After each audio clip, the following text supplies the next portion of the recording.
Every day, Sir Topham Hatt came to the station to catch his train. "Hello," he always said to Thomas. "Don't let the silly freight cars tease you.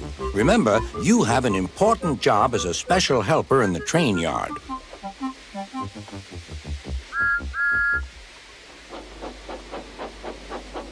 There were lots of freight cars, and Thomas worked very hard pushing and pulling them into place. There was also a small coach and two strange things his driver called cranes. "That's the breakdown train," he told Thomas.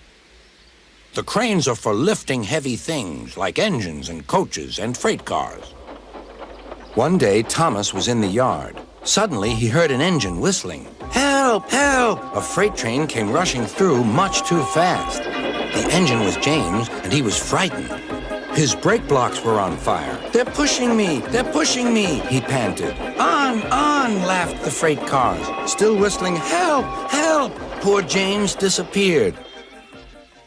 "I'd like to teach those freight cars a lesson," said Thomas the tank engine. Soon came the alarm. "James is off the line! The breakdown train! Quickly!" Thomas was coupled on, and off they went.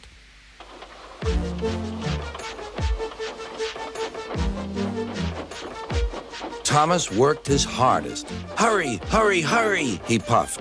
He wasn't pretending to be like Gordon. He really meant it. "Bother those freight cars and their tricks. I hope poor James isn't hurt."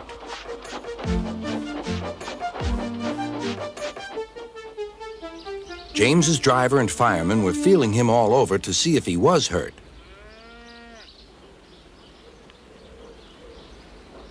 "Never mind, James," they said.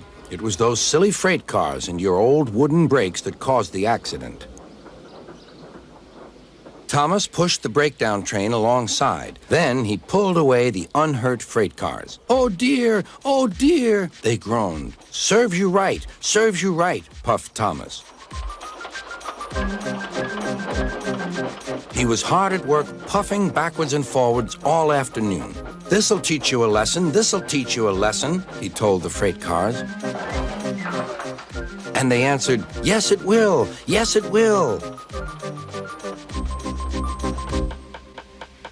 They left the broken cars. Then, with two cranes, they put James back on the rails.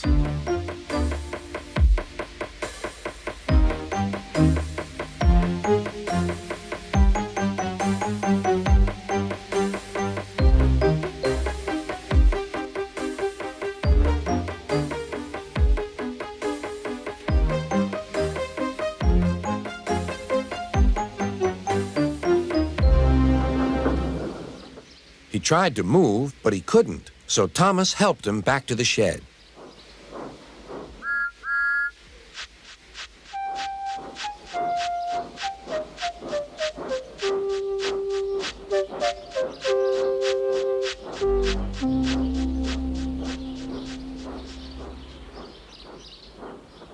Sir Topham Hatt was waiting anxiously for them. "Well, Thomas," he said, "I've heard all about it, and I'm very pleased with you. You're a really useful engine. James shall have some proper brakes and a new coat of paint, and you shall have a branch line all to yourself." "Oh, thank you, sir," said Thomas. Now Thomas is as happy as can be. He has a branch line and two coaches called Annie and Clarabelle. He puffs proudly backwards and forwards with them all day.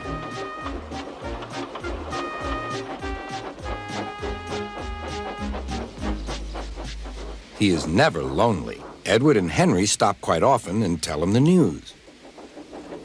Gordon is always in a hurry, but never forgets to say, "Boop, boop," and Thomas always whistles, "Beep, beep," in return.